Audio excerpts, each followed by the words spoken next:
So Leo's has been part of the community since the early 1930s. My grandfather, one of his first jobs was standing outside of Leo's, and it wasn't called Leo's at the time, but standing outside of Leo's and this Lebanese guy, Romley, picking him up, and they drive off to Phoenix, which used to be the fields, and that used to be where all the growing happened. So drive to Phoenix, and they'd get a bunch of food, bunch of vegetables, and they drive back to civilization in Superior and some of these other smaller towns. And that was one of his first jobs. And the main stop there, of course, was Leo's because that's where a lot of the vegetables were stored and sold. And the building changed hands over time. A number of Lebanese business owners owned it and always had it as a grocery store. At one point, it was for about a year. It was a cooperativa or a cooperative, and it's a very interesting and innovative approach. It just for whatever reason it didn't go. So after a year, Raimundo bought it and it turned it into Leo's grocery store. And it's been with the community for such a long time. As I mentioned, how my tata would do the like just give people food as they needed it without expectation of payment.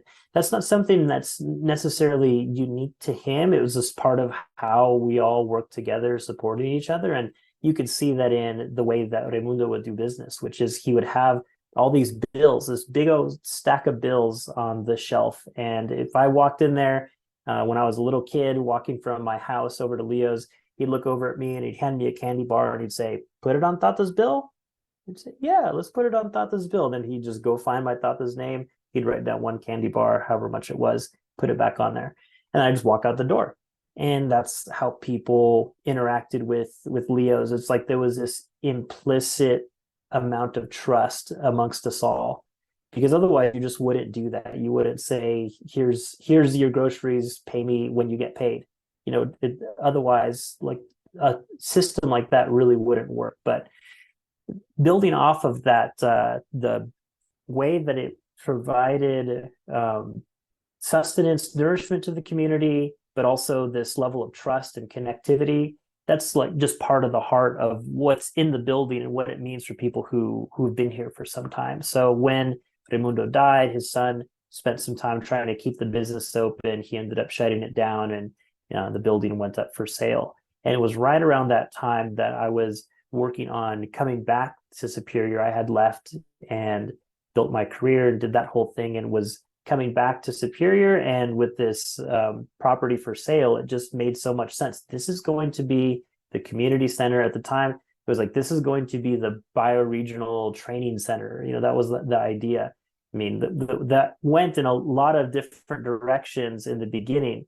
And we ended up in October having our first big meeting there. We invited a bunch of community members. We're like, hey, we're here. Let's do it. Let's all get together in this building. And we had people from, well, if you've ever familiar with the Repair Cafe concept, the creator of the Repair Cafe and other circular economy folks from Europe, they came to Leo's, gave this awesome presentation, and we're like, oh, this is great. This is like exactly what we're thinking. And then COVID hits, and that just changed everything because that was October of 2019, right? So leading up to that, we just did a bunch of renovation work and had to get our hands dirty to get the building in a functional enough state to actually invite people into. And yeah, then we had to do a big pivot once COVID hit.